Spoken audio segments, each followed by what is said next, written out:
Hello, everyone, and welcome to the Engadget live stream of our podcast recording. I am Deputy Editor Sherlyn Lowe. Joining me this morning are Senior Editor Devindra Hardwar. Hey, Devindra. What's up? Hello. Howdy. And also sandwiched between the two of us is Ben Elman, podcast producer. Hey, Ben. Hello. Hello. All right, so today we're going to talk all about my review of the Amazon Halo Rise and also how that feeds into how the device feeds into Amazon's overall healthcare ambitions. I think this is going to be a very interesting topic to dig into. I feel like this review is like 2 months in the coming, right, Sherlyn? Like you were talking about the Halo Rise for a long time. Yeah. Is that a dig at my productivity, Dev? No. But can we make a quick list of all the things that sidetracked you? Yep. Oh yeah. What was it like? Art of AI stuff. Bard and yeah, Bing like a came lot out. of AI stuff. Like especially if it was related to Google. Mm-hmm. Yeah, and there was like MWC. I can't remember so much. I can't. I can't even think back more than a week. Yeah. It's very weird, yeah. But shout out to everyone that's already joined us in the live chat. I see that one of our regulars has returned. Mark Dell, good morning. Thanks for being here. Daniel Diaz is here, says buenos dias. Chooch, Todd, Meg, Sister Satan. We love Sister Satan. Hello. Hi. Thanks for joining us. If you're new and you're not active in the chat, don't worry, lurk away. But if you're new here, this is a behind the scenes look at the recording of the Engadget Podcast, which means there will be moments when we're recording segments for the audio only show. We won't be addressing the audience live, not that much during. We can't really take your questions back and forth, but we will take segment breaks and we will be able to answer your questions then. So if you have anything to say, just leave it in the chat. Ben is watching and engaging in real time and banking questions. And then also you'll probably, we will make mistakes and we'll have to go back and retake lines. So if that's a little weird for you, just know that it serves a greater purpose. So tight. It is good to see Mark Dell. I feel like he was about to lose his mayorship of the podcast. Yeah. gotta keep that safe. Yes. Gotta check in every week. Come on. Yeah. Yeah. Oh, You Florian borderline says lost her. hello from Munich. We Hello. love to hear where everyone is Hello. watching from. Sometimes we get Jamaica. Sometimes we get not Thailand, Malaysia, I think. Malaysia, yeah. Sure, yeah. I do love Germany. We got people from Hello. all over the world, and we love it. Germany, I'm going to be there in a few weeks, which is nice. Keo, I hope, or Keo Vichet, let us know how to pronounce it correctly. Says they're new here, so welcome. Hello. And wow, a lot of people now saying hi, which is great. Gebby or Mohammed Bella, says hello hi. from North Korea. I don't believe Prove you. it. Otherwise, be careful out there. Yeah. maybe in their heart, they're like in North Korea, which is like a strange place to want to be. I mean, okay. I've seen for years the heat map of where people are connecting to Steam from, and there's this tiny little ping from North Korea, which means that I don't know, maybe Kim Jong-un is gaming. Who knows? Oh, no, yeah. Absolutely. Lord Buckethead earlier also pointed out that they love how the blurring doesn't work, which is this one. Yeah, it's my mic. That's sort yo. of, yeah. Yeah, and Lord Buckethead says hello from the wrong Korea, which cool. And Y says sub. So we will get a move on, but again, as a reminder, we will take segment breaks to come back and take your questions about what we're talking about today. Now, in addition to the Amazon Halo Rise, we're also talking E3. Goodbye to E3. I'm sure some people here have feelings about that. And then Goodbye for now. The rest of Yeah. other news. Bunch of other news. All right, are we ready to do your thing, Ben? Yeah, let's do a sync. So if you're new in the chat, what we do is we have to sync up the files so it's easier when I'm editing. If you have already been here, you know what's going to happen, but I'm going to count down from 3. At the end of 3, we're all going to make a sound, and it would be cool if you could put clap or finger snap emojis in the chat also. It makes us feel like you believe in us. So going to count down from 3, 2, 1. And a little bit of silence. While we're doing the silence, hit that thumbs up button. Help other people see us on YouTube.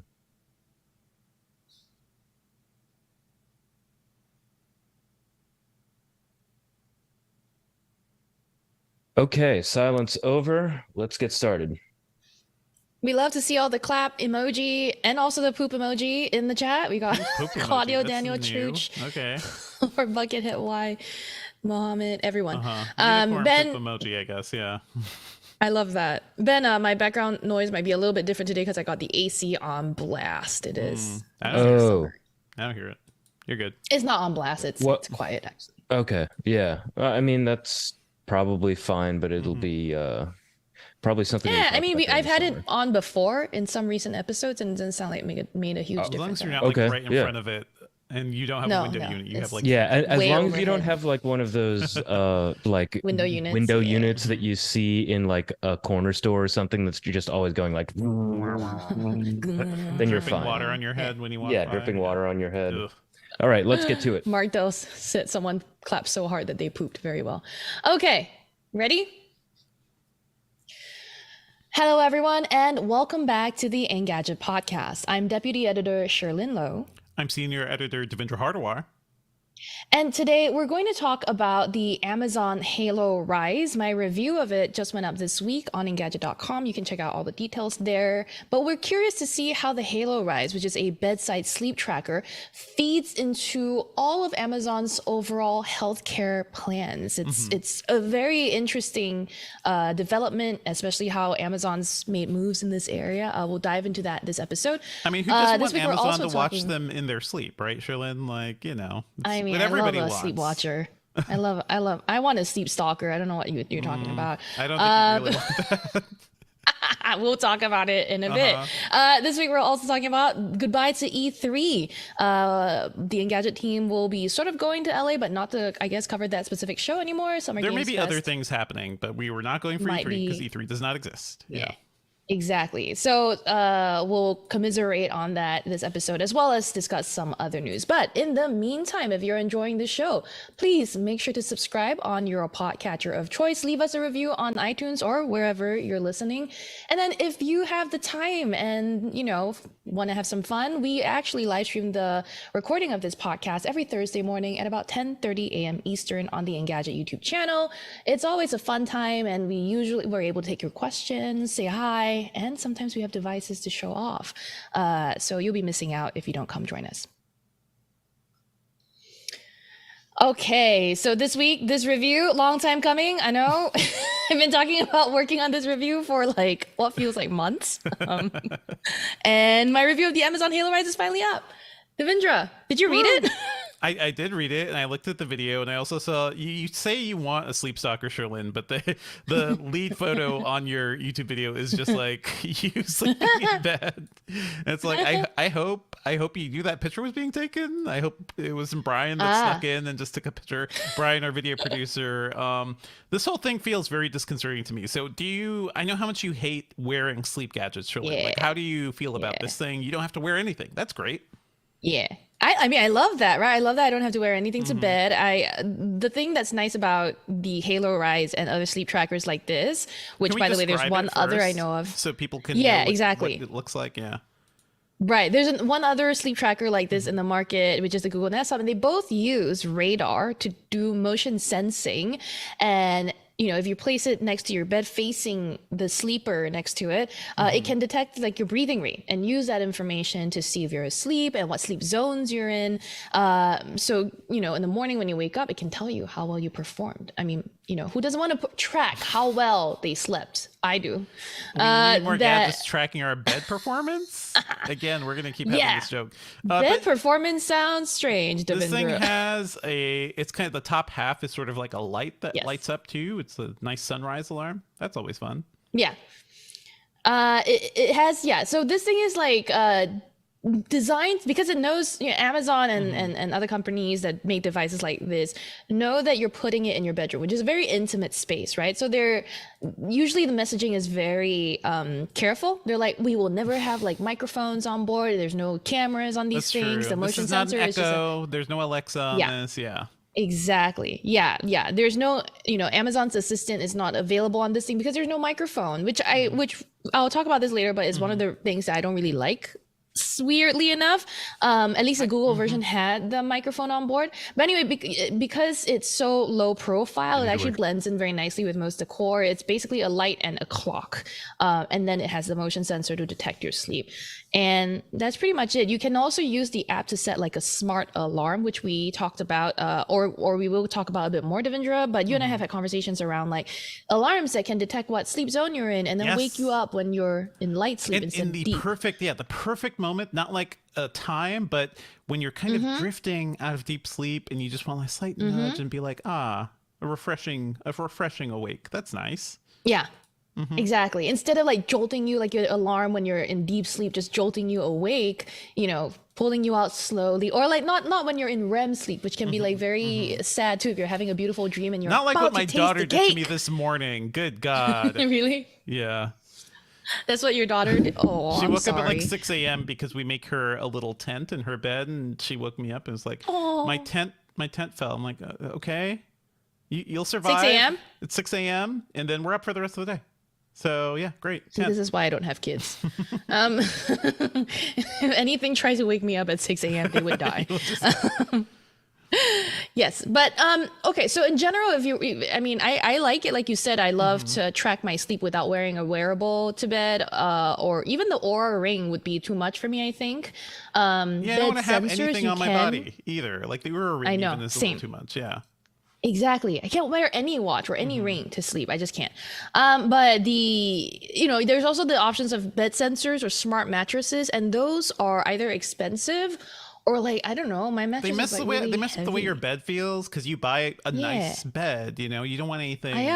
Getting And like in the way of that. princess and the pea. I just, I don't want to, and I want one day maybe Sleep Number will do it or whatever. And then you had to drop $2,000 on that thing. So who knows? Okay. So this thing is $140. You plug it in next to your bed.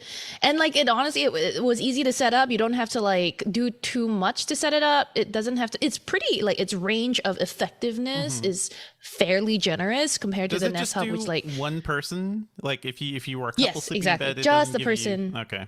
Just the closest person. Yeah, just the person. So, I mean, if you have two, you buy two. Yeah, Right? you buy two. I'm sure it's what they want. Amazon will have a sale.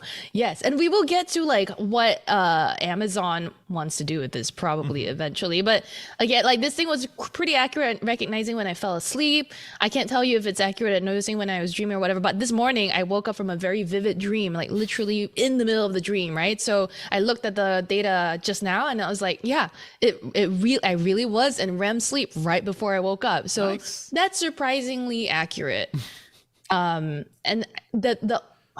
what do we do with all this info, right? I don't know if Devindra, you're like super into sleep data or whatever. I mean, when I was testing out like activity trackers more, and we talk about Jawbone's up, and kids these days do not know Jawbone, the company that made Bluetooth speakers a R.I.P. thing. Everybody had their little Jawbone jam boxes, and they Yeah. made this thing called the Up, which was like a smart bracelet, and it did some really good sleep tracking, and it took Fitbit and a lot of other companies a long time to kind of match that. So I did like it back then. I have not tested it much since then. Yeah. The sleep data is interesting because for me, I don't know how to so-called improve my sleep other than like when I was testing this again over 2 months, I really got a lot of data out of it, right? And what I found out was like I was having a hard time staying asleep because my room was actually too hot. And once I started letting myself, I'm a stingy little bee, and once I was like, you know what, don't sacrifice your quality of sleep just so you can save a couple $10. Do you stick your feet out of the blanket? I feel like that is I'm very much a good pro cocoon. tip. I'm a cocoon No. sleeper. You can cocoon, but just poke those feeties out because that does help to cool down your body to help with sleep. So I don't know. It's a whole thing. Good to know. Yeah. I don't like it. I like to be like all covered up and bundled up. I don't know. Y'all You're email like, us it's too if you hot. prefer to be a cocoon sleeper or a drippy burrito sleeper. You just like let us know. Julio, our live stream producer, is saying that they choose the 1 foot in, 1 foot out 1 foot method, out. That's which good. That's good. could be a ways. Yeah, like email us podcast@engadget.com your favorite sleeping technique. I'm a cocoon. But yeah, no, I mean I learned that and then I just turned the AC on. Maybe I should just stick my feet out and save some That's money. true. We'll see. That's a good insight the other that thing, you may not realize Exactly. if you're just sleeping on your own, and you may not realize what's making you toss and turn. Yeah, that's Yeah. cool. even waking up in a sweat won't clue me in on like maybe I should turn off my AC. I'm this sort of person. But I will say the other thing I've noticed is like I get a lot less deep sleep than I realized. And I want more deep sleep. So my goal is to try to increase the amount of deep sleep I have, but I don't know how to do that. I don't think that there is a way to do that There yet. are ways to do that. What devices are you using, like right up until your bedtime? Surely, and like My phone. the other side of your bed, I'm sure, is like 5 laptops and 10 phones, right? No, I'm not. Come on, you saw the picture on our article. That is I only see literally one my half of the bedside. bed. I don't know what's going on behind the camera. That's true. The set. other half Yeah. of the bed is like all the laundry that's unfolded. Yeah. Yeah. Maybe I could like, and the app also just gives you advice on how to like attain better sleep, I guess. So you could. I'm never gonna stop using my Never gonna phone do right it. before Yeah, bed. that's what. So e-ink readers are good for that. Just a paper book, but like normal things. I found the Uh, hour before. I'm playing Yeah. games, so I'm a real gamer. Man, I'm a pre-bed gamer. cooking mama is eating up all your deep sleep. It truly is. But yeah, so speaking of, right, like that's where you get all your data here is the Amazon Halo app. So every morning I'm like rolling over. Used to be the first thing I would do is like, oh, look at my Instagram or like look at I don't know, messages that came in overnight or my horoscope app, which I am kind of embarrassed to admit, but I like to look at horoscope stuff in the morning. Now it's like how did I sleep last night? That's the first thing I open now is the Amazon Halo app, which is nice. And the Halo app actually has a lot of features in it. We've talked about it before. There was the tone, monitoring The tone feature, monitoring, which we're that's not. great. I'm surprised Amazon and more tech companies should just get into the straight up like horoscope stuff, but also like it's a good way to hack humans, right? Because people believe Yeah. in the horoscope stuff irrationally. You shouldn't, but it's kind of fun. Yep. What if you weave in your health data there? Like, I predict you will eat a healthy lunch and get to bed on my time God. based Oh, on your current wow. sleep trends. Yeah. That would be kind of fun. Well, it's all about advice giving, right? I mean, and that's what I think I go to the horoscope app for too. Is like the horoscope app I do dispenses like today you should take it easy and like set up boundaries. I'm like, oh, you know what? Yeah, I'm gonna enforce my boundaries today. Every other day it's like please trample other on day. my boundaries, but today I'm gonna have boundaries because my horoscope says Your so. app told My app it's because Venus is in Jupiter or something. I don't know what the hell. And then the Amazon Halo app basically does that, except with the sleep data that it's garnered from watching me sleep, right? So it's like, hey, you took me you only slept 2 hours tonight. Maybe you should take it easy. Which, like, honestly, had I not looked at the app, I'd be like, I slept 2 hours. I should go ham. And like, I did use that advice to take it real easy. I skipped a workout because I was like, you know what? I only slept 2.5 hours. I really shouldn't be going in You for that probably HIIT should sleep cardio more. class today. Yeah. Yeah, I wanna point out that Ben, our podcast producer, said Mercury is in Gatorade today, and I thought that was quite hilarious. Really tripped me up in the middle of that like solo rant just now, but I do like that. I like that in the morning, I get to understand how well I slept the night before and use it as a full-on excuse to get out And of you working get out and work. it's a light that wakes you up. It's not a loud alarm. That's kind of is that more. There gentle, is an you think? alarm. There is. There is an alarm, and I can. You know what? I'm gonna I feel play like some that of the defeats alarm the whole point of sounds. this thing. Yeah. Okay. I'm gonna play some of the alarm sounds because what it has on board is not. This is not like a speaker on board that you're gonna use to play music or whatever. This is one of those like very basic hotel alarms that you're like, it's like dee, dee, dee, dee, dee, right? But now I'm gonna actually let y'all hear it. Let's see. Let's see. Come on. Okay. Did you hear that? I did hear that. Why? Why does it do that? The whole point. This is bad. You can choose one. But why? The whole point is the light is supposed to wake you up, and No, like, it nice does have sound too. Well, because some people need the sound, bro. What are you talking about? Like, not everyone can see. No, yeah, that's true. That's true. I am very much a person that needs sound to wake up. Because I otherwise sleep through a tornado. Like that's me. That's true. I mean, so there are others like Amazon's not the only company doing sunrise alarms. Like Hatch, I think, has Absolutely. been really popular. They make a lot of baby stuff that my wife and I use. But the Hatch Restore sound machine with smart light sunrise alarm clock, this is a cute little half sun thing that doesn't do sleep tracking, but it does do the sort of like, oh, it'll just like make a nice light happen and with some gentle nature sounds. I feel like nature sounds or sound machine type Could be, thing would yeah. be nice rather than beep beep beep beep. Right. I agree. Good God. Problem is, this isn't a sophisticated speaker. To shout out some people who have been describing what that sounds like. Julio said this sounds like Tamagotchi vibes 100%. Tamagotchi vibes, Lord, old Casio smartwatches or Lord Casio Buckethead watches. in the chat is like, that sounds like a door lock. And I mean, I think there was someone else who described what the sound was like. But yeah, it's definitely, Y said it sounds like an old Nokia phone, which yes, this is not even a polyphonic ringtone. This is monophonic. It's like, remember polyphonic ringtones? Welcome to Nostalgia Central. But yeah, no, there is a speaker on board, so you don't have to worry. But a basic speaker, not anything too sophisticated. I feel like so that alone it doesn't have kind of that. pushed me away from this thing because I do like the idea of a sunrise alarm, but I want to be woken up to like a gentle gust of the wind or birds. I think you can turn chirping that or something. I see. So you have an issue with the actual sound options. You can Sound turn off the stinks. alarm sound I'm sure. if you don't want it. Yeah, if you don't want it. Gotcha. Amazon has been doing a lot of healthcare stuff, Sherlyn. Like how does this kind of fit into it? You seem to hate this less than the Halo armband thing, right? Yeah. So you I hated that. I honestly, I think I like this because it's a very unique product. I don't think you see anything like this on the market. Even Google's Nest Hub has a screen and it does a lot of the same things, but it wasn't as accurate. I don't think, I think because the Nest Hub had a screen and so many other components in it, the motion sensing, the radar component couldn't be as big or sophisticated.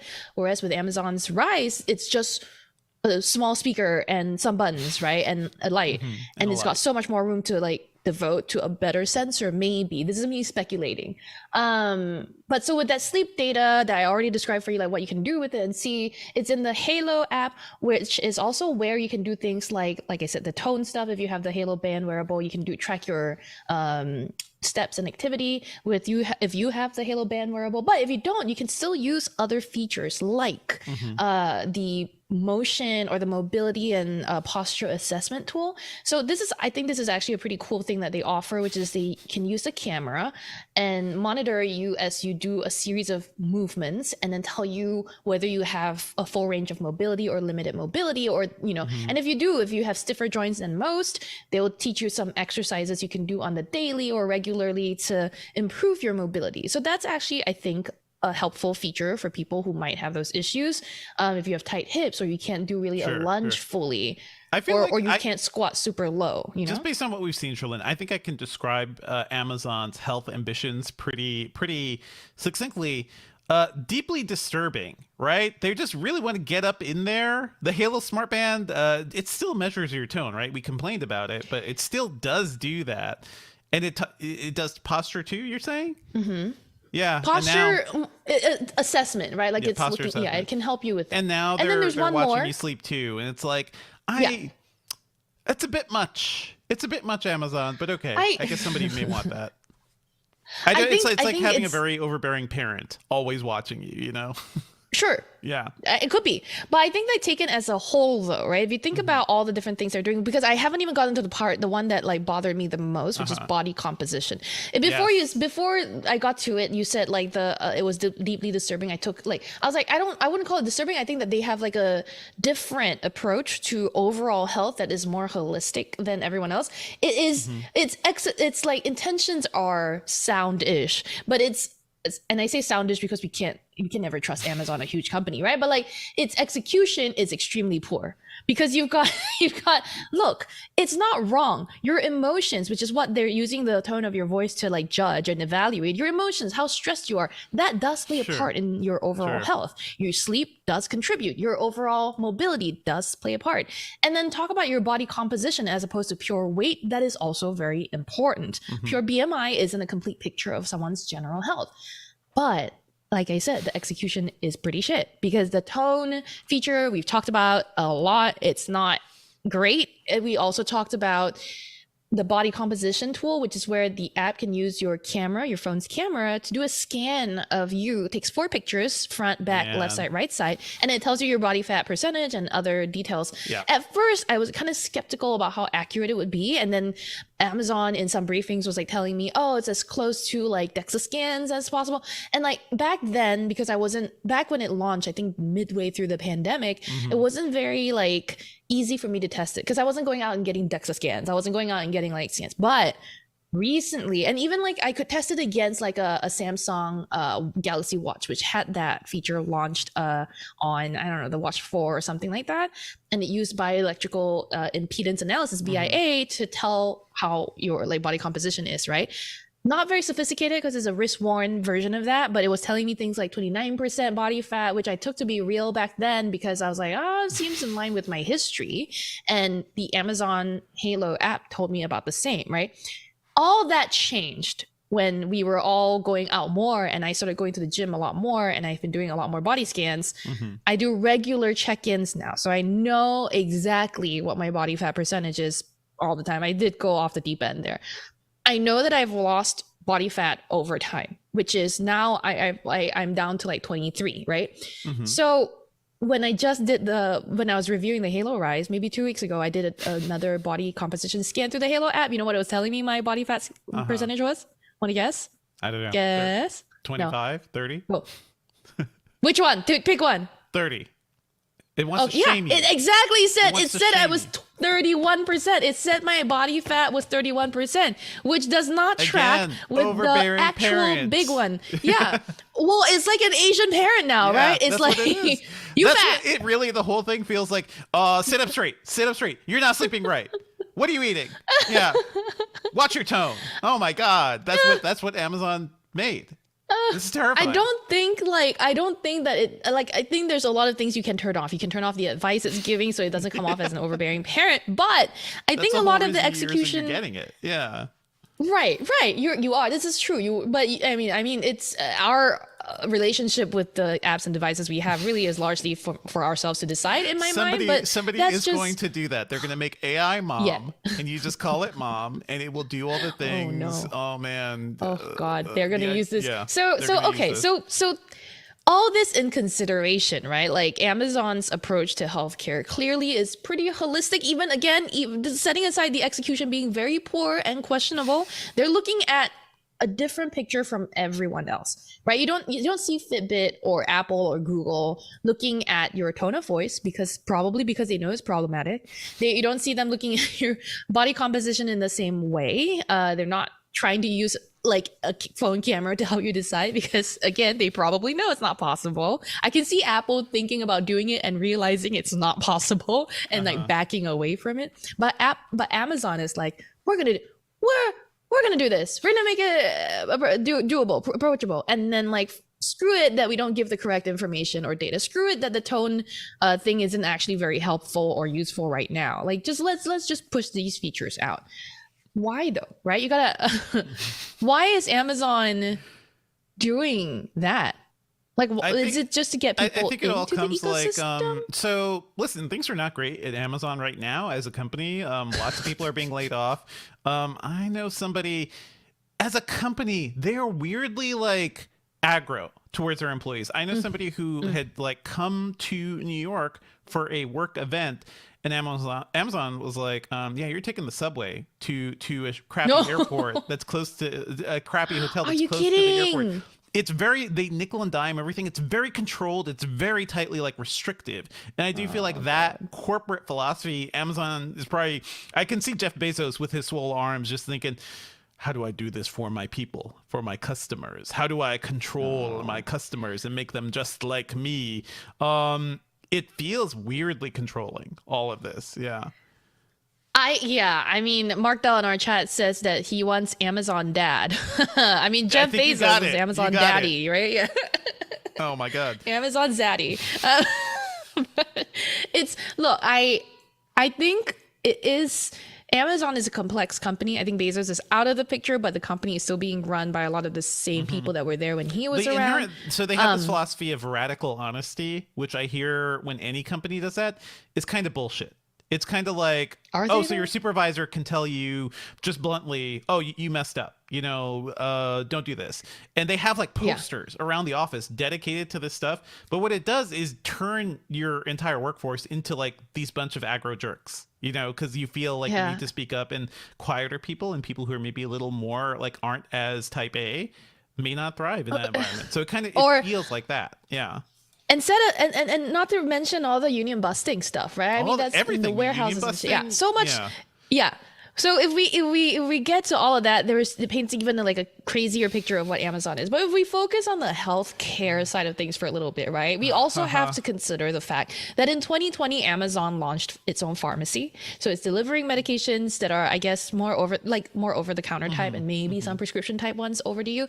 And then also recently, I think this year, maybe in the last 2 weeks, it completed its acquisition of One Medical, which is this like healthcare provider, a bit more of like a premium service type thing, which is very familiar to when Amazon bought Whole Foods, right? It's Sure, bought like sure. right, like a upscale version of the same business it was doing already, like Amazon Fresh, but for the rich.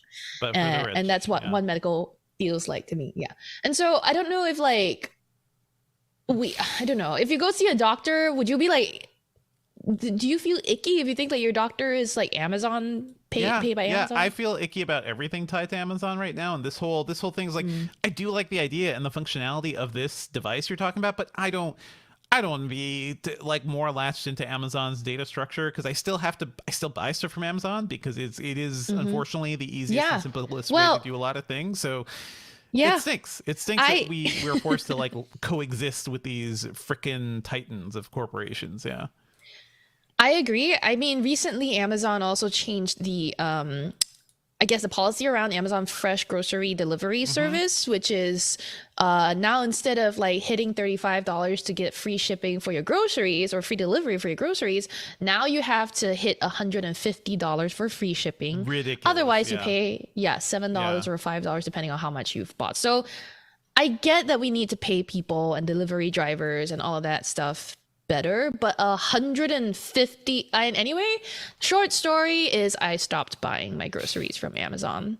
So For sure. You know, it was great. always like a great like, last resort thing, because one thing that happens when you Yeah. have children is like, in the morning, I need strawberries. If I don't have strawberries, there's going to be a problem. Yeah. And Yeah. I don't have time to go to the grocery store. So Yeah. it was useful for stuff like that. And now all these new restrictions Yes. is weird. And then it's also like, what is that workforce like? Does this mean they're actually going to get paid more? I don't think so. I think it just means I don't more think for so, Amazon's exactly. bottom line. So yeah. Exactly. great, That's not the thing. Like if I had more faith that the delivery fees were going to your delivery drivers and that you would treat them better for this, I would pay. I mean, but now I mean, what I guess yeah. I could use the workout, so I walk to a grocery store and buy I stuff. mean, and you carry it live in a home now, walkable so. city where you don't need to stock up your Yeah, I'm groceries. good. Like, you don't need to stock Yeah. up. You don't have to drive Yeah. everywhere. I don't for need a Just second enjoy it. freezer or Just go. anything, yeah. You can Yeah. casually stroll to the grocery. I Pick know. up your ingredients for dinner. Yeah. Stroll back the I way. know. And the weather is life should nice be. nowadays, The so it's weather's great. nice, yeah. Yeah. Yeah. I will bring it back to the Halo Rise really quickly and say that like there were a couple gripes I had about it, which is like, it seemed like a stupid problem, but it is still a problem. The buttons on the thing are so small. That's not good. No, The but snooze button is bigger than the dismiss button. I just get so annoyed. I just like, and you know what? Like my biggest issues with this device were that its buttons were a little too small for me, and I'm pretty sure most people will be fine with that. And my other major issue is that it's an Amazon device, and we don't know if we can trust Amazon to take care of our data or not use that to spam me Ambien or something. Like, those were my two main concerns with the Halo Rise, meaning that the product itself is probably good and fine, and everything else about the company a product is in defined the by way. the company that's delivering it to you. And I could easily imagine Amazon taking the sleep data and be like, let's just start nudging some things, because sleep tech and sleep help is a big thing for a lot of people. I don't. Do you use an Amazon assistant regularly, Sherlyn? Because sometimes you get those suggested purchases. Sometimes it just starts talking. He's like, "Hey, by the way, maybe you like this, or maybe it's been a while since you ordered this. Would you like to place another order?" I'm like, "No, God, I shut hate that. up. Yeah. Stop talking Yeah. to me. I didn't ask for you." And So, yeah. yeah. Yeah, not just, I mean, I disabled my Echo a long time ago, but my friends' Echoes, when I'm over at their place, it'll like randomly be like, boom, Yeah. boom, one notification. Hey, what's my notification? Would you like to restock this thing? And like, Yeah. oh, I'm like, God, you really gave them a speaker notification for that? So It's okay. clearly, Amazon Halo Rise. yes. That's exactly what you So think. I guess.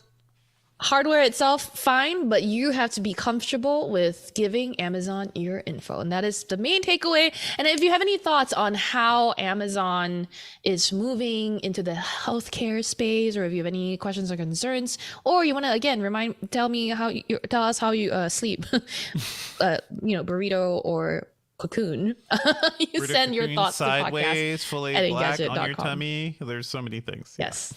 Email us, podcast@engadget.com. Okay. All right, cool. Dev, do you want to take this next part? Sure. What's up, Ben?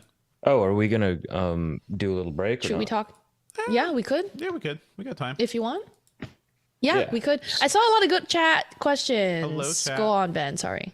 Yeah, so I saw a couple of fun things from user Just Why. They said for 150, it better have a good enough speaker for nature sounds. Am I right? It should have like Why the says souls again? of True. birds in there to wake me up every morning. Yeah, Come on. seriously. The souls of birds. Just Why says again for 150, it should align my chakras. Exactly. I saw that one, so I thought that was great. is there a good meditation Why- device? Like that would be nice.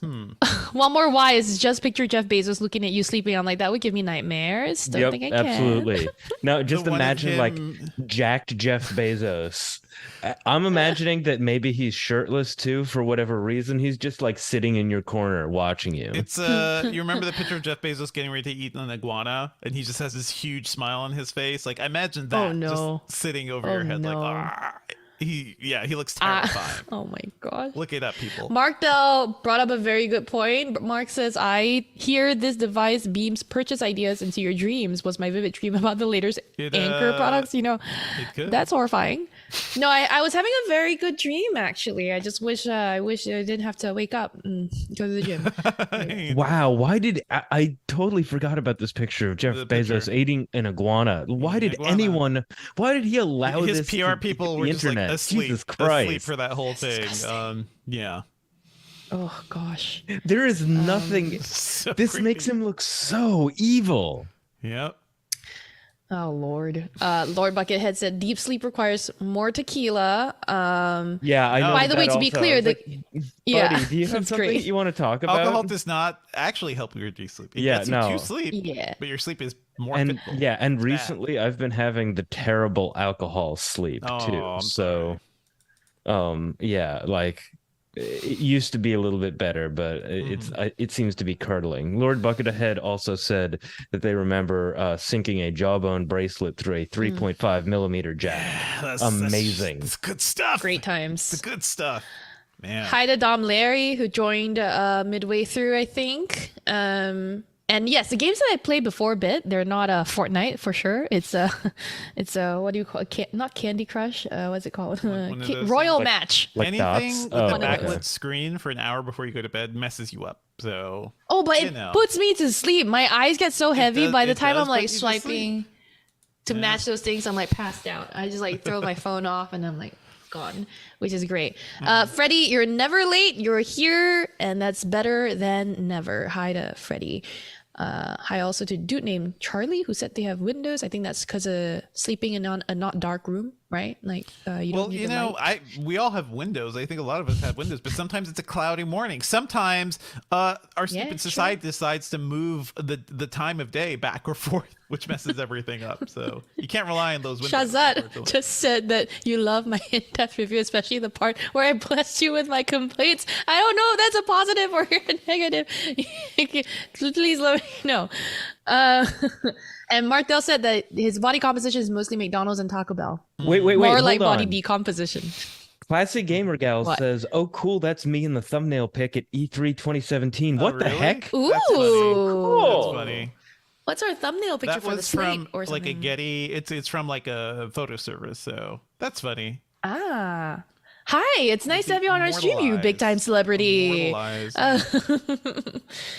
Okay, let's see. Going through the more. Almond Mom, Amazon Dad. I like that Y was like, yes, Amazon's gonna be like, mind your tone. And yeah, why with the fire questions and comments today? What if Amazon demands that their employees use the Halo Rise to control their habits? So like imagine if fully dystopian world you where wake up in the Amazon company town, woken up by your Amazon Rise. The Amazon Rise transmits information about how you slept to your supervisor, to your supervisor, so they know how hard to ride you that day. I mean, Black Mirror, a lot of what Black Mirror did was based on things companies were already doing, right? Like Black Mirror just like extrapolated into the future. So it's all right. Amazon. Or if Amazon were directly responsible for setting your alarm, you had no control over when your alarm wakes you up. Like it's just telling you 7 a.m. beep beep beep beep beep beep beep beep beep. Anyway, D-Man, hi. The D-Man is here, and D-Man made a very good point when I was complaining about Amazon Fresh that $35 was never sustainable. They shouldn't have started that low. They said they can have a massive hike. But exactly, very good point. 35 was very low, and people were probably too cheap. Yeah, it is probably like there is probably somewhere along the chain that there is some deep inequity there. So yeah. Mark Dell said the video. Thank you for watching the video. Yes, there certainly has to be a better way for the snooze button. I do hate the snooze button. Mark Dell is abusing his status as chat mayor and said like, "Oh, I missed a few podcasts. Can you summarize what I missed?" And I was like, "No." You can ask ChatGPT and see what happens. Yeah, you can ask. Oh. Wait, can Mark we Dell ask is a Amazon bedtime sleep Bard burrito. to summarize Google Bard. Amazon Bard. It doesn't listen to podcasts yet. It doesn't listen to podcasts. But it will soon. So. It's not. Why says nobody sleeps suspended from the roof? Why? I have a question. Are you Batman? Are you Batman? I mean, if you slept in a hammock, some people sleep in hammocks. I guess you could say that you're suspended from the roof, but it's not like you're upside down like a bat. All right, I think we can move on. I feel like I'm all caught up. Everything else. Hey, hi to everyone that's joined us in the middle of the stream. We're doing a segment break, but we're going back to doing a segment now. And thanks for your comments. Dev, you want to take this? Yeah, I'll take this. Okay. I like my floating microphone. Sorry. Go on. It's okay. It's okay. Let's move on to some other news. And one thing that happened last week, right after we recorded, actually, is some pretty major news. E3 2023 is officially canceled. And I feel like a lot of people have been talking about this. We don't really talk about E3 much up until the point where we're actually going. And I really wanted to get Jess Condit, our Engadget's star video game reporter, to talk about this with me. Unfortunately, she's out today. But it's worth noting. Sherlyn, when did you first hear about E3? I want to hear this from your perspective in Singapore. Yeah, when? Did you ever hear about it as a kid? Oh, definitely never. Yeah, not when I was in Singapore. I never heard about it until I came into tech media, which was in 2014 or 13. So post-college, most recently. Oh, yeah. I've been hearing about E3 since I was 5 or 6 years old, right? Wow. E3 is a thing that has existed, in gaming forever. And I would watch shows. I remember growing up watching CNET TV on a few channels. Yeah. And people would be talking about, what's happening at E3? I would read EGM and GamePro and everything, and they would talk about the games being announced at E3. It seemed like this magical place that I've always wanted to go to. Even when I was working in high school, I worked as an electronic sales associate at Office Max. Remember Office Max? Oh God. Retail is one of those categories that could actually go to E3. So I was a little excited to even be eligible to attend E3 at that point. E3 is an industry event. It is the major video game shindig. And it was an important thing. And now it's just not happening this year. And honestly, the statement from the folks behind E3, ReedPop, and the Entertainment Software Association, ReedPop. ESA. They're the Comic-Con people, right? They do PAX, not Comic-Con. I think PAX, they do some things at Comic-Con. But the statement was, ReedPop and the ESA have announced that both the digital and physical events for E3 2023 have been canceled. And there was no further announcement. There wasn't any and we hope to come back next year, or we hope to revitalize this event. There was none of that. And I think the overall tone is like, yeah, this thing's dead. This thing ain't coming. E3 yeah. will not come back at all. I don't. Do you have any thoughts on that, Sherlyn, or feelings? Absolutely. This is like, weren't we talking right before the pandemic that like the last E3 that we ever had in person was, it felt like a snooze fest anyway, right? I think everyone went to that E3 and came back saying it didn't feel like a, big enough show this year. And then there boom, were games pandemic, there, and then boom. and I talked to people, but it was kind of quiet and it was kind of empty. Yeah. And at that time, it felt like it was probably because all the next gen consoles were coming up after, right? Like the year after. So it felt like the hype was, a little low because of that. But then the pandemic came, and I think that really killed E3's momentum there. Like, I think everyone was gearing up for a big E3 for the next gen consoles, the PS5 and all that stuff. But then the pandemic really killed it, no? Yeah, the ESA had partnered with another company. It was one of those companies that does like geeky merchandise and stuff to do that in 2020, and that also fell apart. And it almost felt like the pandemic was like an excuse to be like, seems like it'd be really hard to run E3 this year, so we're just gonna pass. We're gonna say peace on that. It has been in trouble for a while. The event itself, like it doesn't seem like the ESA knew what it wanted to be, and also like, is it even necessary anymore? Right? The E3 in its heyday was a trade show, but also a place for the media to get together and also learn new things about games. And so many game publishers are just straight up. They have their own streams. They have their own YouTube channel. Nintendo drops their directs, and Sony and Microsoft drop their like major video game trailer things, and that's where we report on that, and that's where we see a lot of things. Companies can let us demo games remotely. I've done it over like streaming software on my PC for like, so they don't have to like ship you game code or send you game code or something. There's so many other ways to test out things and do things. E3 as it is just seems a little unnecessary. And there's also PAX, which used to be the Penny Arcade Expo, but PAX has become like the sort of like the way mainstream gamers, the actual community, can get together and talk about games, and developers seem to like that more. In Germany, there's also Gamescom, which I think is still one of the biggest conventions like in the world, and that is the big place for European and Asian developers to kind of all get together too. Gamescom is great. I really like going there as well, and always felt a little different than E3. So it just feels like the E3 as we knew it is kind of dead. I don't know if it will ever come back. It's sort of like if you imagine CES just disappearing for good. Surely, like what would that mean for for the industry? It would be kind of messy, but also, do we really need it? I don't know. Exactly, but like you're pointing out, right? Like all these other shows, like Mobile World Congress, like IFA, they could technically all go away because people are all doing their own events now. We've lost. It used to be double Mobile World Congresses. I remember, like we've lost some events down the line, and I think IFA even used to be a little more common. Well, we fully lost CTIA, so that's fully dead. Yeah. I'm never going to be sad we lost CTIA because I attended one CTIA on my own before, and it was just like, it was fine. Don't do it. But there's other shows that still get more hype, and you know what they are? They're the things like WWDC, Google I/O. Those aren't shows. Those are the companies. They're not shows. Like that's what I mean. Platforms. Yeah. Exactly though. Because that's what it is now. It's all like individual. It's kind of a mirror to what's been happening in the media space as well, right? Because now what do people go for? People, instead of going for organizations that publish news, they go to individual influencers or creators on the internet. And it feels like people are more drawn to like brand things. I don't know that it's exactly the same parallel for events. It's all together shown. Like it's all the dance together, because like the game companies, rather than maybe prioritizing media to kind of get the word out about something, it's so much easier to send a thing to a YouTube influencer who is not. They do a lot of work. I know being a YouTuber, being a video producer on your own is super tough. They're not beholden to the same editorial standards like most media organizations are. So like there are things YouTubers can do and say that I can't ethically do. But a YouTuber, nothing is stopping them, and nothing is stopping them from also taking payment for doing that preview.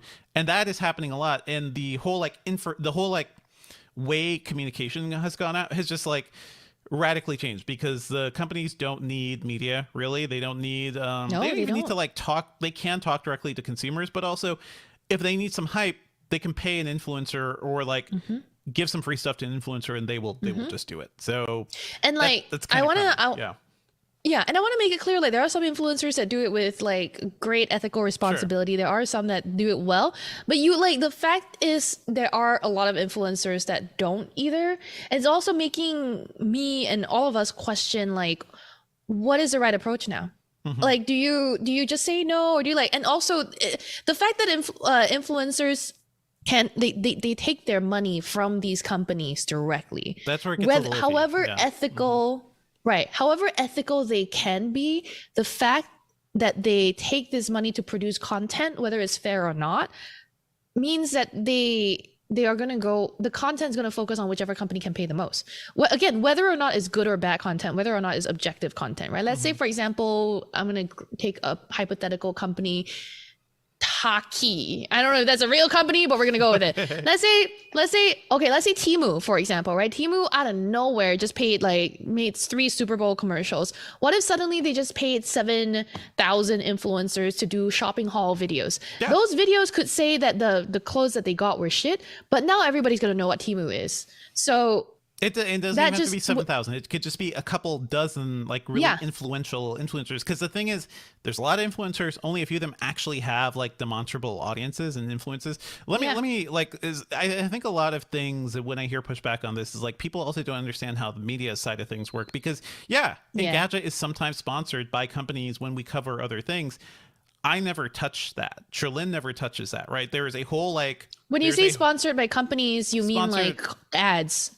But also, hey, one time we did Mobile World Congress and it was sponsored by LG. I think, right? Yeah. But that whole deal and that whole thing, we didn't. It doesn't touch us. That is handled by salespeople, and that is like, and it does look weird. I understand, but at least like there's a whole wall. Even this podcast when we had ads. Even this podcast, when we have ads and we read the script, whatever, right? The only thing we're responsible for is reading the script. We can go back and be like, hey, this script doesn't align with what I like I personally think. And they're never going to give me a script that says something I don't want to say, by the way. Like I can say no. Yeah, the scripts have to be vetted, and all of that is discussed by a separate team that's not any of our teammates. It's not editorial. That's sales and marketing, and we have people who are in there defending us from having to say things ever that are not ethically. That whole the whole structure is important, but also like it is weird how companies I feel like just have the power to basically directly influence consumers, and I have seen people complain that a leak on a story spoils a Nintendo Direct. And I have to be like, what is wrong with you? What is the Nintendo Direct like a major event for you to check out? Like it is, the news is fair game, but there are bigger things in your life than spoiling a Nintendo Direct. Like sometimes news just gets out. So anyway, I think E3 was like, probably was dying for a long time. They did try to open up to the public. They did try a couple different things, but at the end of the day, it's an industry trade show, and the industry itself looks fully different than it did 5 years ago, 10 years ago. So things are going to be different. We're going to be covering games in other ways and talking directly to companies, and that coverage is not going away. And Microsoft and other companies also have summer events coming. The Summer Games Awards is a thing that's still happening.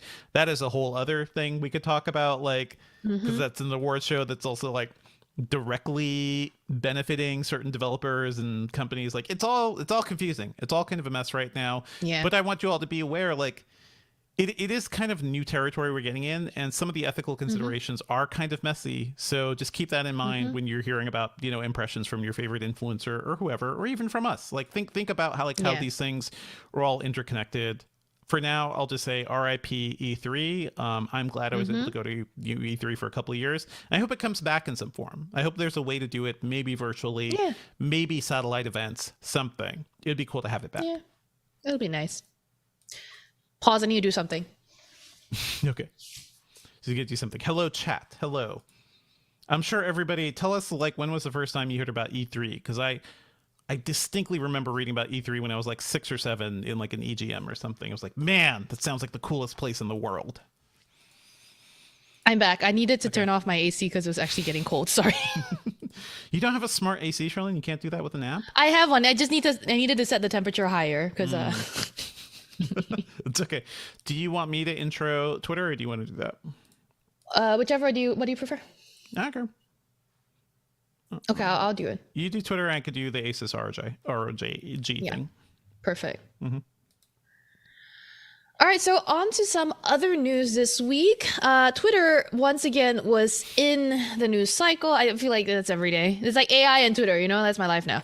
But Twitter, over the past few days, in fact, it said that on April 1st, it was going to remove all the legacy verified badges, and the blue check mark would only remain for people who pay for Twitter Blue. However, it did not do that. I think that was like the big April Fool's joke. It did. It's something it just kept everything. It was actually a joke. I don't know. I don't think it was a joke. I'm kidding. Because it was not a joke. Report because it was apparently really hard. Like so many things Elon Musk decides to do. Turns out it's harder than you think, buddy. Yeah. Like apparently it was like a manual process to remove verification from people, and they don't even have the people to do that. Yeah. So apparently, so again, they said early on, I think the company tweeted out that it would be, legacy verified accounts would be losing their check marks on April 1st. And then on some day, I think it was like April 2nd, Elon Musk tweeted that legacy verified accounts would not lose their check marks on April 1st. It won't happen for another, quote, few weeks, apparently. And yet, however, apparently if they specifically say that they won't pay for Twitter Blue, then Twitter will remove the check mark. Only because the New York Times confirmed that they will not be. And right. Elon Musk was saying like it's a high fee for a major account, like for major, huge accounts. They would be charging them like I think over $1,000 a month, like some ridiculously high fee. And these companies in New York Times was like, we are not doing that. And out of retaliation, that check mark was removed. So that is where it's at. Not everybody who complains gets it removed. Yeah. I like that we're being so petty now. We're fighting over an actual symbol, like a little icon. Like a fave icon. Like a fave icon. I mean, we're not fighting. It's Elon Musk kind of adding too much value to it, and that's he bought Twitter to basically wage war on the blue checks. That's what it is. Pretty much, even though he had one himself. I mean, speaking of the New York Times' reaction to all of this, apparently, what was it, yesterday or the day before? NPR also had a little bit of a Twitter moment when it was labeled as state-affiliated media.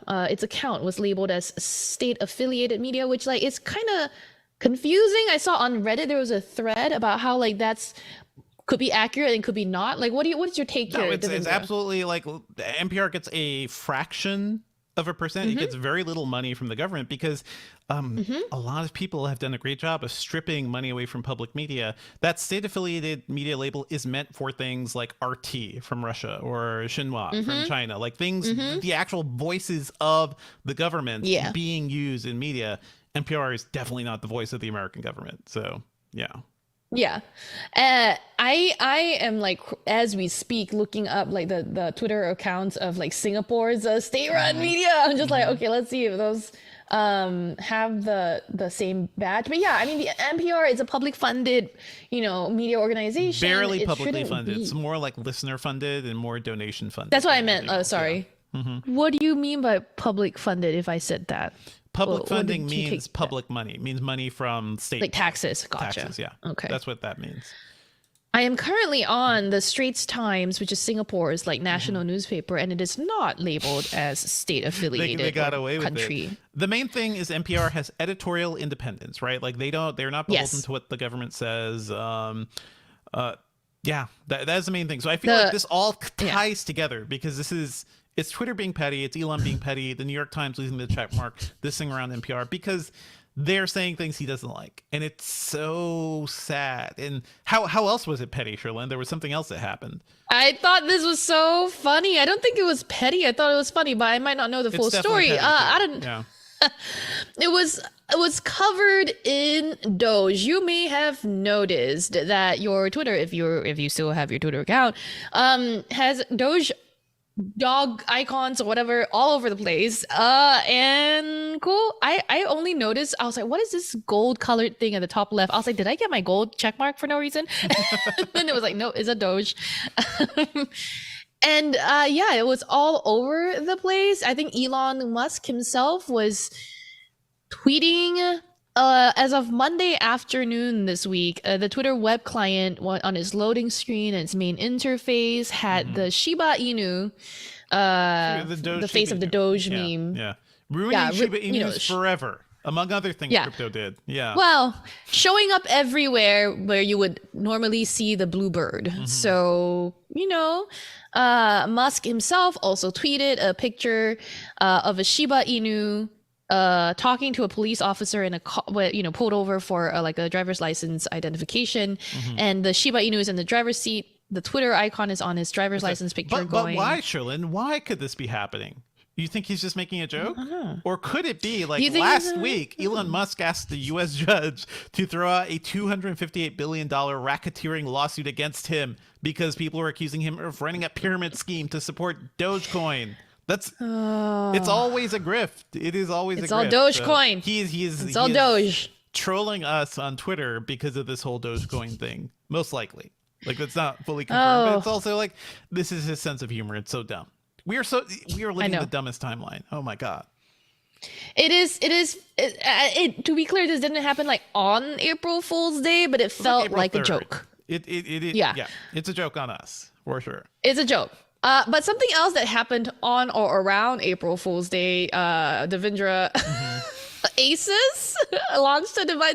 Asus being a Taiwanese company, not knowing how big Asus April does not 1st know what is. April 1st. No, I think Asus probably thought, hey, it would be funny to announce this real product that people would be really excited about on April 1st.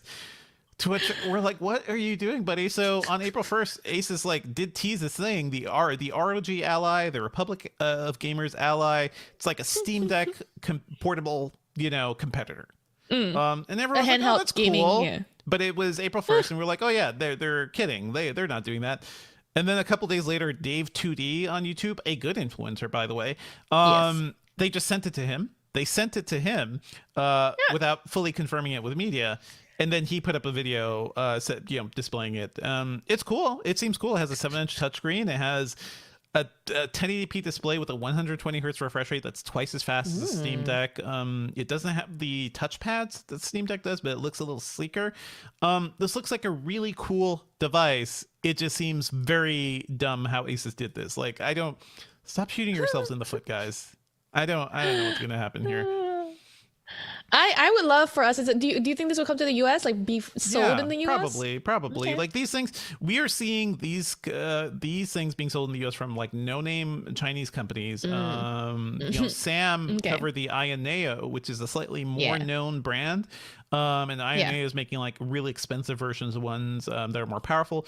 We don't have a price on this, but I would imagine it would be like, looking at these specs, $500 to $800, depending on like what it actually is. These are not going to be cheap devices, but you know what? This is a really interesting category. Sam has been doing a lot of good reporting on this stuff because I think for a lot of people, would you spend $1,000, $1,500 on a gaming laptop that you can only bring some places and you can only play sometimes at games, or would you get this thing that fits in your book bag or your pocketbook? And it's got the controls that I prefer. The controls. I think these things are like getting more and more compelling. So I'm intrigued by it. Let me put this out there. I'm in the market for one. You're in the market. I'm in the market for one. I'm gonna buy one because my Switch is great, but like it doesn't feel like powerful enough. Well, it depends on what you mean by power, but yeah, for you, Sherlyn, also just wait a bit. Just want to play. I just don't want to play only Nintendo games too, right? I want to play. There's a lot of great indie games, but anyway, the market for you, Sherlyn, the Steam Deck, and all these other things. Ioneo stuff is a little sleeker, so maybe you'd want to pay more. Yeah, for that. I'm looking at that. Yeah, this is a great, really interesting market because this is something we've talked about for a while, right? Like PC hardware can only get so fast. Like you don't need to always upgrade your GPU. Not everybody needs a 300 hertz refresh rate or something like something. Yeah, exactly. Play some games. These portable systems are powerful enough and cheap enough to do it. And after all that, guess what Sony did, Sherlyn? No, I had no idea, but go on. It learned apparently no lessons from this. Apparently, like all this is happening, and according to a report, Sony is working on a PlayStation handheld that is just going to focus on remote streaming play from your. You have to own a PlayStation 5 to use this handheld. Oh no! Reportedly, we don't know if this one is true, But Okay. there's a report from Insider Gaming, codenamed the Q Lite. This seems to be a mainly streaming focused device, but not a cloud streaming device. It doesn't. Seems like it won't tap into A local actual streaming? cloud streaming, just local streaming, which is something you can do, by the way, on your phone. You could do it on your computer. You could do it on so many other things. You could stream your PlayStation 5 gaming to so many different systems. So we don't know much about this, but it is. I think my brain is confusing. exploding. Yeah. It's very. This It's seems like like what? a very Sony thing to do. Of like, look at a market and go completely the other direction, and everyone's like, "What are you doing, you idiots?" Like, I'm not gonna get too angry. I'm not gonna get too angry until they fully announce this thing. But I'm in between confusion and amusement. this I'm is just how like, I feel about a lot of whoa. Sony products. Like, I reviewed Sony's neck speakers, Sherlyn. They're little speakers that remember sit on those, your sorry. neck. And I'm like, I who the did. hell is this thing for? It's expensive, it sounds bad, and it doesn't connect to anything. Thanks, Sony. So, what are you using? To be clear, this is a single-purpose, non-cloud streaming gaming Local streaming, yeah. like device. It's a rumor or whatever. It's not official yet, but God, Sony at least throwing cloud gaming. You know, I'm not gonna get too angry, but I will also say this report, Insider Gaming has had some good tips and some good reports recently. Sounds legit to me. It sounds the picture like looks the good. sort of dumb thing Sony would do. So let me just put that out there. I hope it's not fully real. I hope like there is some sort of thing. The thing is, like, I like Sony's hardware design. I like the PlayStation it looks Vita. good. This is not. I mean, that picture is the PlayStation Vita. I know. But the PlayStation Vita was a beautiful piece of hardware that was way ahead of Mm-hmm. its time, and now we're all finally like really into high-powered gaming handhelds, and it feels really weird that Sony's like out of the loop, even though everybody loved the Vita and they just kind of gave up on it. So we are going to keep an eye on this story, Yeah. but sometimes I just wonder, I wrote a story last year or a couple of years ago about like, will Sony ever become like the sort of like consumer electronics king it used to be? And then the next day, Sony's PR called me and said, "What's up, dude? What's up with this report?" I'm like, did I stutter? Did I lie? Because everything I pointed out is no, like Apple ate your lunch. Like, you guys are not where you were. Oh, no. And the whole report was about like all the mistakes Sony keeps making. Sony right now as a company is being held alive by the PlayStation and by Spider-Man. So I don't know where they're going to be going after this. We're going to keep an eye on whatever this thing is, and I hope it's not as dumb as this report makes it seem. But, let us know your thoughts. Podcast at Engadget.com. You could do OnePlus. It's more. Yeah. So this week there were also a few other products launched, and we'll blast right through some of them. OnePlus, for example, launched Nord Buds 2. These are its sort of budget-friendly wireless earphones. These will cost $60, and they actually offer active noise canceling. Really nice for the price. OnePlus's previous Nord Buds, I don't know, I didn't feel very impressed by them. I didn't really spend a lot of time with them. They kind of look like AirPods with the like sticky bits sticking out of your ear thing. I don't know that we're going to $60 is review these. Yeah, it's a good price. For noise canceling. It's a good price. It's a very good price. The company also said that this will offer better bass and call quality. It does cost 50% more than the original Nord Buds, but $60 still isn't bad. It's still less than normal AirPods, like more than half less than a normal pair of AirPods without the AirPods Pro noise canceling. So, you know what? It's pretty good. It's pretty good. I feel like there is more market for these cheaper things.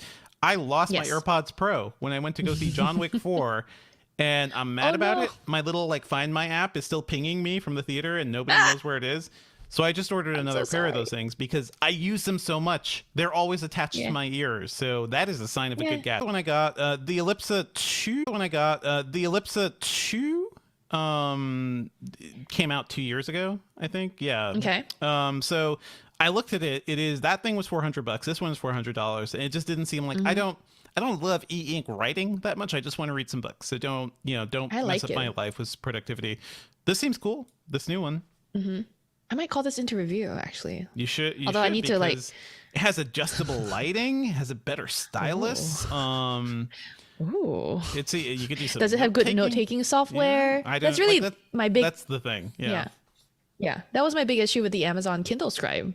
So Maybe we'll do it. But hey, speaking of e-ink tablets too, we just had an e-reader guide that went up by our sort of new to our team commerce writer Amy Skorheim. She put together a nice little guide on if you want an e-reader. This is where the best ones are, or your budget-friendly picks are. Yeah. And also think about if your Kindles are cheap. Here's the thing: Kindles are super cheap, but Kobos aren't touched by Amazon, so that's kind of nice. Although they are owned by Rakuten, so it's like another corporate giant. Rakuten is huge, but at least they're not as evil. I got. You want me to run through these two pieces of news real quick? Yes, go for it. I just wanted to quickly mention them. We did cover the news. Best Buy announced a new recycling program that'll let you mail in your old electronics. You just pay like $23 or $30 for a box. Just have to say, this is a really good thing, and I hope people take advantage of this. When I was working in IT, I used to every month I would have this giant, almost car-sized cardboard box that we would fill up with old hardware, and people from around the college would just come dump their old computers. It was the only way to get rid of your stuff, and it cost a ton to deal with that. Most people don't have easy access to electronics recycling, so you just keep old hardware around. That's not always safe. Old batteries can be dangerous. Old batteries can expand and even leak and explode. So it is worth spending a little money to get rid of your old gear, and this seems like a good program to do it if you don't have local electronics recycling. Yeah, exactly. And if you don't want to mail it in and you live near enough to a Best Buy, you can always walk in and drop one off. So I think there are options. I don't know what their whole thing is, but that is a thing. From what I know, at least according to Sam. Okay, that's cool. Brooklyn used to have an electronics recycling center near Gowanus, and I have multiple times just sent a TaskRabbit with a box. And I was like, buddy, just bring this over there, because I'm not going to rent a car and do the whole thing, and send me the receipt. And that worked out pretty well. It costs money, but you got to clean up this stuff because it's not good around your house, and it's potentially dangerous for pets and kids and stuff too. Yeah. So anyway, cleaning up is good. We also covered Microsoft made a new remix special edition of the Xbox controller based on ground up old CDs. It's kind of like green and lime green and avocado green. It's very cute. Yeah, it's an earthy green on the front and the lime green button on the lime green on the not the D-pad. Is that the D-pad? That's the D-pad. Yeah. That is the D-pad. Yeah, it's an Earth Day promotion. It seems really cute. It seems really cute. I don't need extra Microsoft controllers. I have way too many. But I think for a lot of people, this one costs $85 too. It is it's a really cool looking thing. It's a really unique Xbox controller. I do like seeing these different types of devices out there. It's cool. Do you have an Xbox controller, Sherlyn? How are you playing streaming games? I don't play streaming games. You don't play streaming games at all? Okay. Well, you don't need any console. Actually, game streaming will open up a whole world to you. But I can't wait. Okay, we're gonna help Sherlyn with this. But you know what? Let's move on to things around the site. Do you want to shout anything out? Yes. Sherlyn?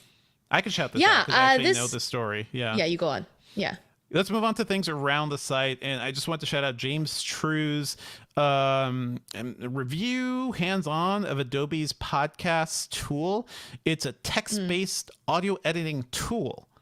So it lets you edit podcasts without actually dealing with waveforms or anything.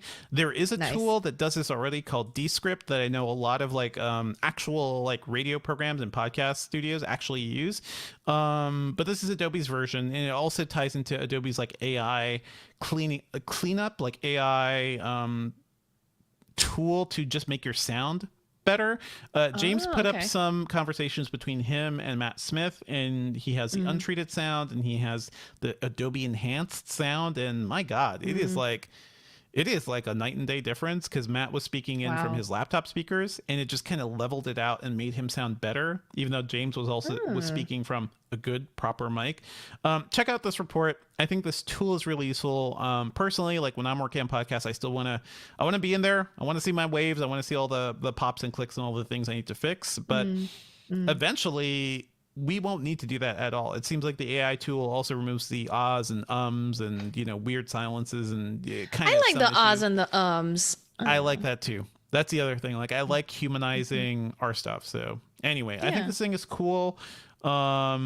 Yeah, that's pretty much it. Check out that article. Check it out. Do you want to talk about Andy's thing, Sherlyn? Did you read this? Yeah, we have, this is a big week for AI coverage again. Our senior reporter Andrew Tarantola, we call him Andy, wrote about how we can actually build immortal celebrities from ChatGPT and their existing back catalogs. For example, AI Matt Damon, might bring back the crypto rants. I don't know, but there's a lot of, talk around using AI to generate, in the past we talked about holograms and like resurrecting your dead lovers, or even in Hollywood, we've seen, right? People use sort of generated, I don't know, CGI or stuff like that to bring back deceased celebrities or actors. Except now it's like, okay, we've seen like just those were basically puppets, right? Those were just recreating people digitally. Now it's like, well, you can basically capture the like soul of an artist using ChatGPT based on their existing work, and just like have that person pop up in things in the future. It's potentially possible now. It'll become more and more possible down the line. I've talked about this movie before, but I do want to shout out Ari Folman's movie, The Congress. It's a 2013 movie that is all about a world where actors can do this, can just like have their essence, their like performances captured.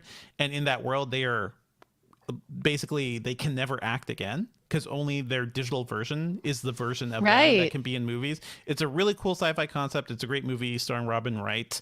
And it's based on a Stanislaw Lem story. So it's like very, very much like old school sci-fi. But that is kind of where we're going. Like we've talked about James Earl Jones selling the rights to his voice to be Darth Vader, for the future. Yeah. So, yeah. I just want to say that I have seen this Black Mirror episode, so let's move on. There's that too. And we're going right into it. Yeah. Exactly. Speaking of celebrities, you spoke to one recently, Devendra. I spoke to one. Yeah. Last week I talked with Drew Carey, the comedian and Price is Right host.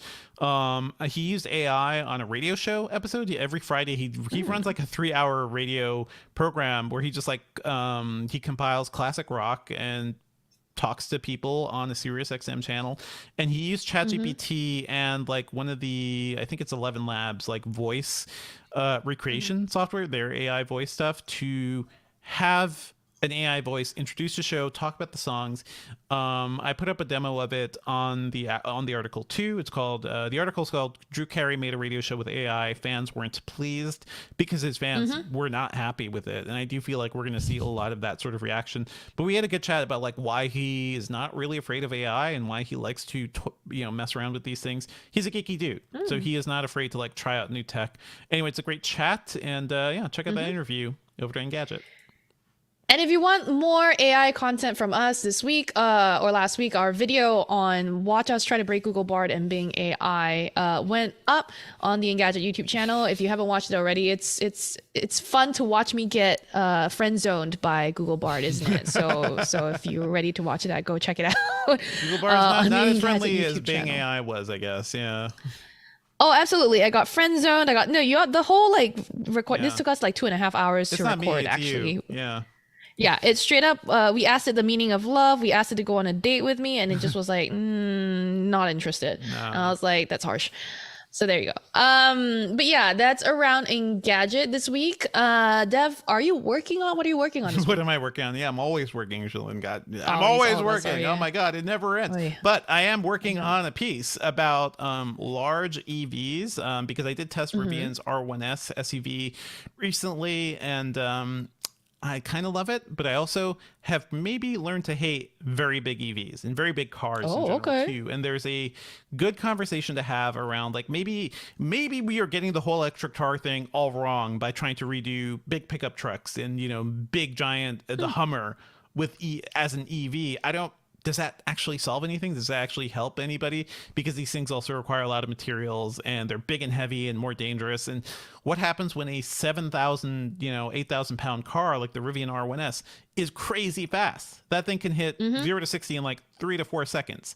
That amount of torque, that amount of power in a consumer car, that's huge, that can't see kids right in front of it. These are all questions we need to be asking. So yeah, I'm working on a piece around that. Hope to talk to some people about that. I think EVs need to be weird.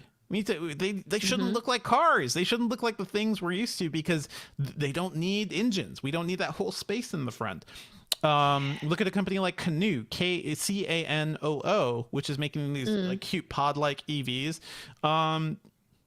Actually, probably great for families, probably great for city driving. So anyway, I'm going to be working on something around that. I'm also reviewing the Razer Blade 16. I know Sam has the bigger Razer Blade 18. Yeah, those have the new NVIDIA 40 series GPUs. So I'm excited to spend some time with this. But yeah, first I got to talk about EVs. And I'm also reviewing the Mario movie, and we'll talk more about that soon. Oh, yeah. Yeah, not much coming from me for a bit. I'm like in edits and background behind the scenes things and, some not much secrets, but like more like long-term reporting stuff. So you'll see stuff come out of me later on. But yeah, let's move on to Engadget's picks this week. Devendra, what you got for me? I got a bunch of stuff this week. The Super Mario Brothers movie is out, and I saw it just yesterday, actually. How bad was it? It's very cute. I think it's a lot of fun. It's kind of a perfect kids movie, and reviews are all over the place. And I have to say, I've read a lot of the negative reviews, and I'm like, guys, what? I don't know what sort of like narrative majesty you're expecting from a Mario Brothers movie, but it totally fits into the sort of like, it's a little incoherent. Like, it doesn't make sense why a plumber from Brooklyn will end up in this magical mushroom kingdom, but the movie is fun. And I think overall, like, it looks really good. The animation is really lush. The voice acting by Jack Black and a bunch of other folks, I think, is really good. Unfortunately, Chris Pratt as Mario, not so good. Kind of boring. Sorry, I just need to clear my throat a bit. Just want to briefly shout out another show that's also on Netflix. It's called Beef. It stars Steven Yeun and Ali Wong. And have you ever beefed with somebody, Sherlyn? Like epic beef? Every day of my effing life, Devendra. This show starts with a road rage incident between Steven Yeun and Ali Wong, and kind of like escalates like between them because they're both from different sides of life. Like Steven Yeun's character is working class, always struggling to get by. Ali Wong's character plays a very, very, very wealthy. She's very rich. She works in design, I believe, or like it's like a type of design thing, but very different sides of life. And I think it's a really interesting exploration of, life as Asian Americans and how different it could be, also for immigrant communities, but also when you've got epic beef with somebody, how far will you take it? It is a wild, wild ride, and I think it's worth checking out. It's on Netflix right now. It's called Beef. Very cool. I will get some ideas from this. I will see how far I can take you my will. beef, You will my certainly. real life beef. I do wonder if it's a little dangerous for you. I will get some ideas. Yeah. I love. On my end, I am continuing the trash messy reality TV drama list of recommendations with Perfect Match on Netflix. It's your typical trashy singletons on a beach or something. They're in Panama. They're trying to find love because that's how you find love. You go on reality TV. And then they become, there's some people who are absolute trash holes. And there's some that are actually trying to be good. This one was not as good as Married at First Sight. So, and whatever. Because there's no like real therapy. Like Married at First Sight has the therapists who like tell you you're doing wrong. You got to do better. You got to communicate. This one's just like, they go around. They're like, I'm looking for my perfect match.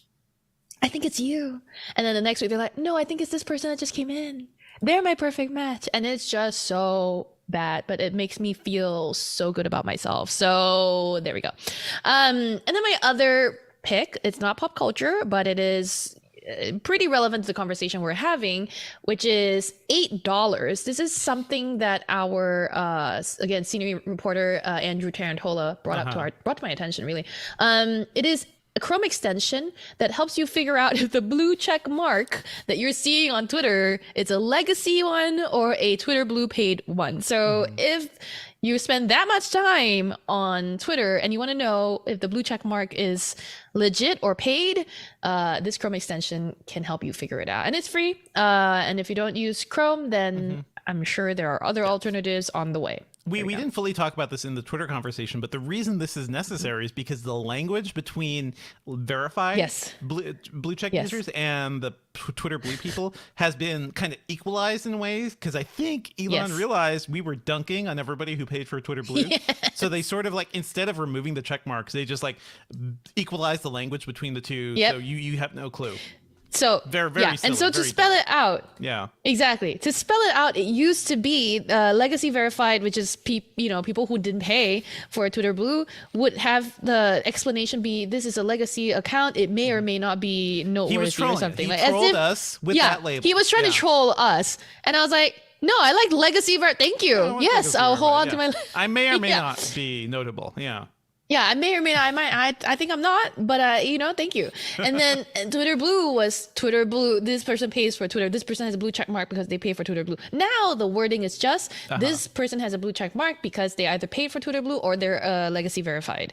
They don't no longer say the may or may not be notable. It's just funny, like how many times his dunks backfire on him and are used against him. So if people ask me like why I'm still like spending time on Twitter, it's because it is very fun to watch weird. It's kind of fun. It's kind of sad, but I'm just intrigued by like the drama here. Like, why do we watch reality show? Like, we are intrigued by this human mess, that Yes, we're watching exactly. in front of us, and that is exactly This what is the happening real on Twitter. reality TV. Yeah. Yes. Twitter is the reality TV show I am watching in real life right now, and I hope And you enjoy participating the in, show. yeah. Exactly. Dev, do you want to do the outro? Sure, I could do that. That's it for our show this week, folks. Our theme music is by game composer Dale North. Our outro music is by our very own managing editor, Terrence O'Brien. The podcast is produced by Ben Ellman. You can find Sherlyn at... I'm at Sherlyn Low on Twitter if you want to tweet me your favorite sleeping technique. Okay, and I mean, you're on Instagram. You're on Mastodon, too. I see you on Mastodon. I am also on Mastodon. I am at Sherlyn at kopiti.am, which is hard to say and hard to... It's KOPITI.am. And Sherlyn Instagram. There you go. That's always fun. You can find me on Twitter at Devindra. I am at Devindra at Mastodon.social on the Elephant site. I also podcast about movies and TVs at The Filmcast, thefilmcast.com. Email us at podcast@engadget.com. Leave us a review on iTunes and subscribe on anything that gets podcasts. Thanks, folks. We're out. Okay. We got some We are good Good comments. stuff. D-Man was making me laugh the whole time. It was like, what, Michael Jackson with AI in it, Kurt Yeah. Cobain with AI. It's like, Okay, so are you aware that in Australia, sometimes there are like warnings at the beginning of a documentary, just like, oh, there might be graphic content, but specifically for Aboriginal folks, because it is against Aboriginal customs to reproduce pictures or voices of people who have died. It's actually like a really deeply emotional thing. So they don't really reference people who died by name. They will say, oh, that old one, or my grandfather, or something like that.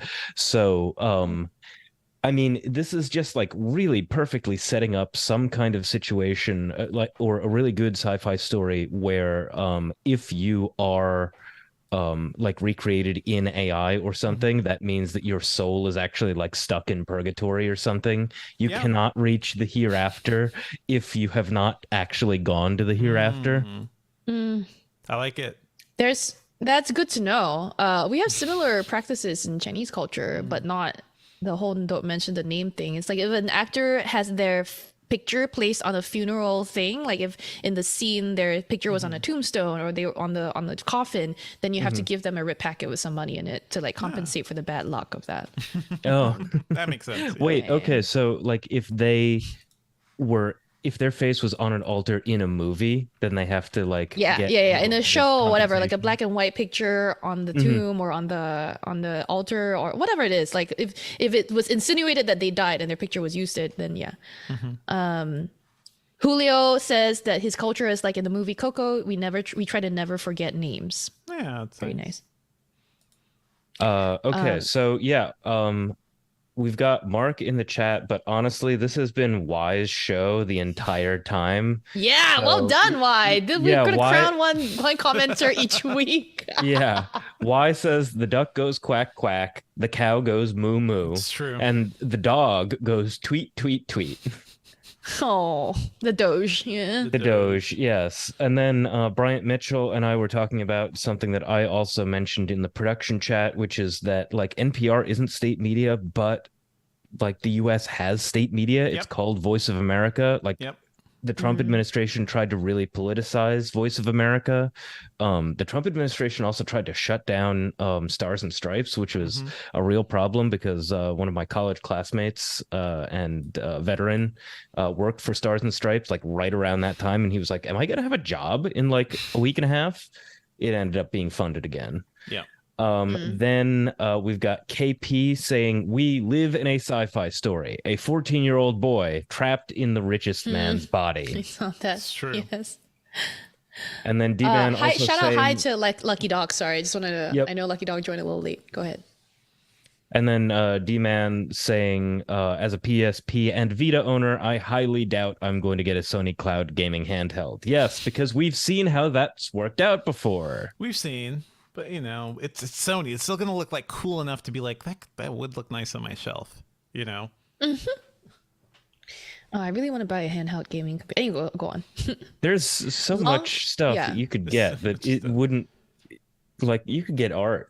You could pay an artist for a print for the same amount that you would get a PlayStation Cloud whatever or a PS The thing Vita. is, like, Sony's devices, I have like one of the Sony recorders nearby, and I bought it just because it looks so damn cool.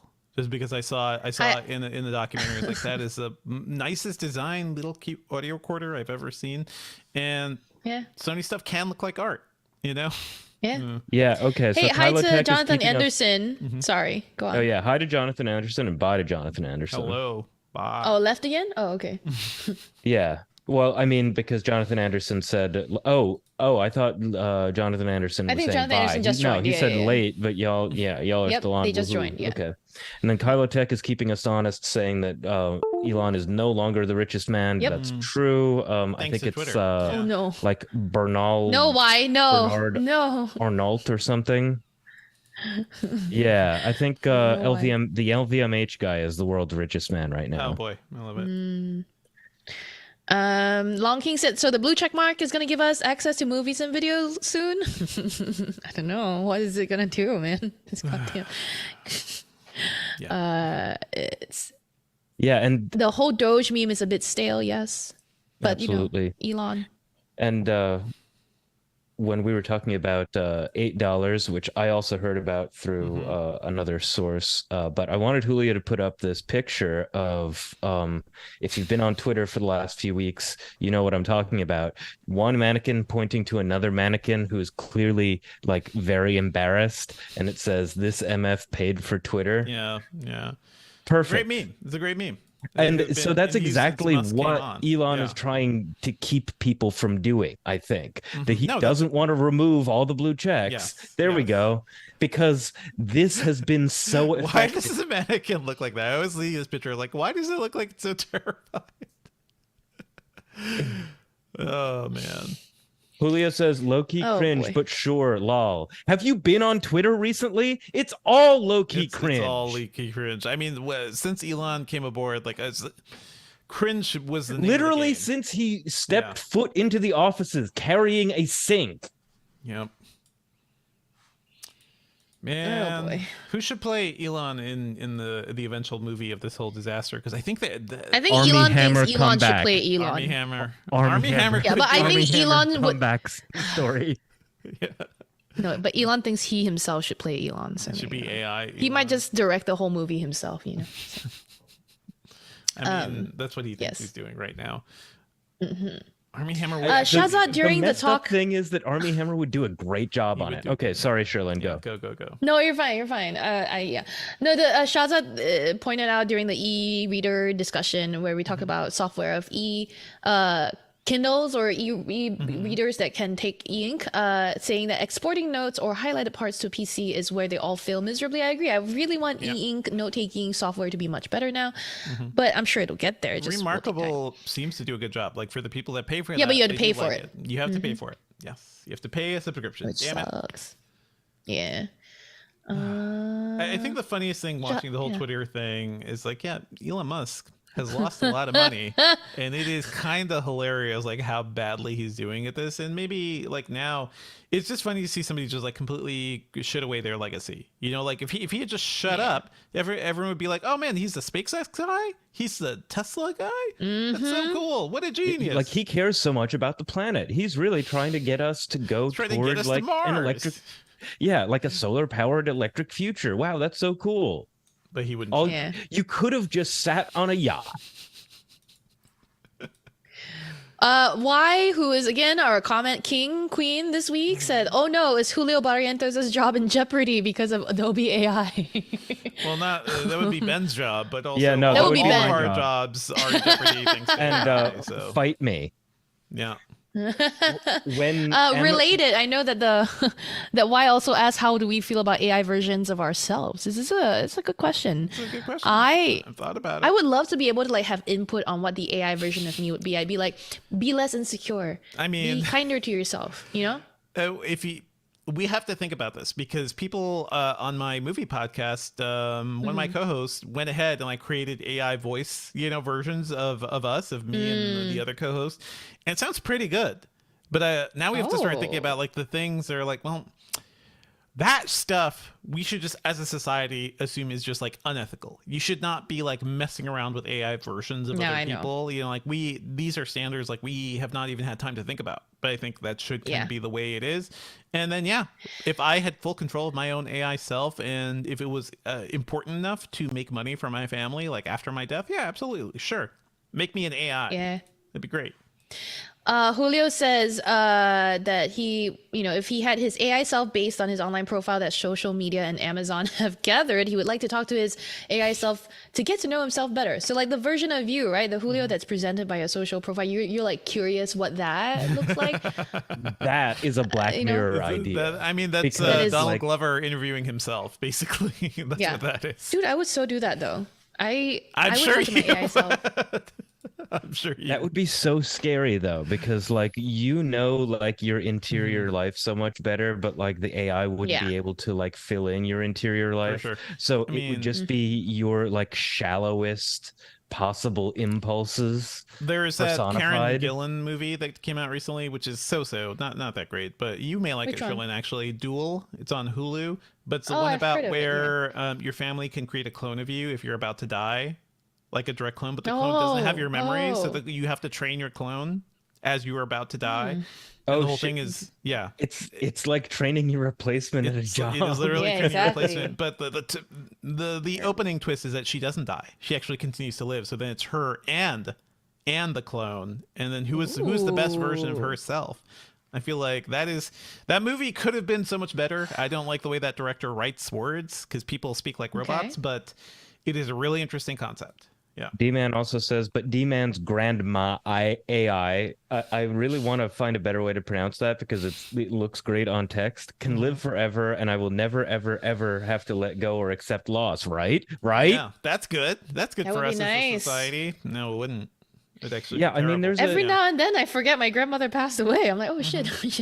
Everybody loves San Junipero, but there's a dark side. There is a possible dark side of the the Black Mirror episode San Junipero. Yeah, it's Upload too. Sherlyn and I have both talked about Upload on Amazon, and we want that. Sure, it's maybe a selfish thing to want a version of your loved ones, but that is not your. Hey, Julio. Yeah. Julio says, if I die and keep my AI version around, is my wife still married to me? And I think you need to face facts, okay? Your AI version is your replacement. So you don't exist anymore. Your wife is married to your replacement. Your AI version will have to watch you be cucked the whole time. I'm sorry, Julio. Oh, God. Oh, no. You need to teach it how to treat your wife right, sorry, Julio. Okay? Before you leave, you need to teach your AI how to be you to your wife. All right, no, I think we're completely done. So thank you everybody for watching. I want to say that, but I don't think I can say it online. Okay, Julio said something real shady for being in here. Like, you make us smarter, all of that stuff. No, I need to save us from our worst impulses. So rate us 5 stars on iTunes, rate us 5 stars on Google Podcasts, because you've stuck around this long. You know that we live in a world of algorithms better than the average person, because you're a tech enthusiast. Goodbye. See you next week. Later. Hey, thanks to Julio and Luke. Bye.